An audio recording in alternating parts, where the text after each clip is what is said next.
किसी ने बताया नहीं। ये राधा स्वामी वाले लोग कहते हैं कि वहां तो प्रकाश ही प्रकाश है, प्रकाश ही प्रकाश है, चेतन ही चेतन है। वो टिंडे लेंगे चेतन में जाकर प्रकाश में, समुद्र में डूब का मरना हो तो क्या? तो क्या ये कोई बात है?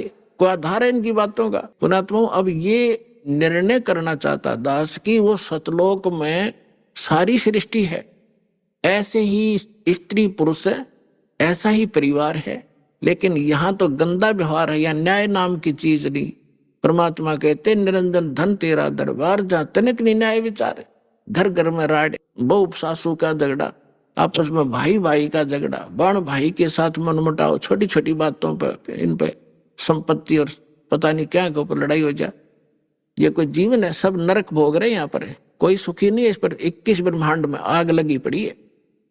अब वहां जाओगे जब देखना, वहां कोई चिंता ही नहीं। अब जैसे आप यहाँ आ रहे हो, यहाँ सासू भी आई होगी, सास भी और बहू भी आ रही होगी, ननंद भी यहीं पर बैठी होगी, सास और ससुरा भी आया होगा, और पति और जेठ जेठानी भी आ रही होंगी। यहाँ लड़ाई होए को ना, या मनमुटाव होगा नहीं? क्यों नहीं होगा? क्यों? एक बना बनाया भोजन मिल जाएगा, एक जैसे मैट बिछाए रखे, नहाओ धो अपना भजन करो। लड़ाई तो जब अगर तूने ये नहीं किया, तूने ये नहीं कहा, वहां नाश हो गया, फलाना गड़बड़ होगी, तो वहां जाकर कोई काम में को नहीं, सारी चीज उपलब्ध आपके सामने, तो वहां अपने ऑटोमेटिकली स्वभाव सुंदर बन जाता है। और वैसे वहां का जो मटेरियल हमारे शरीर का, बॉडी का, उसमें ये दोष नहीं है।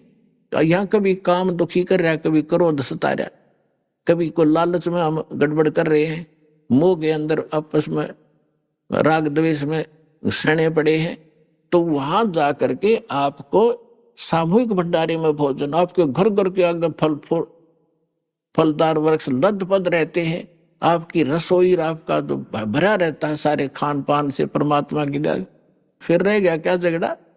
तो कहने का भाव ये है कि अब प्रश्न ये आता है कि वहां पर ऐसी सुंदर सृष्टि है,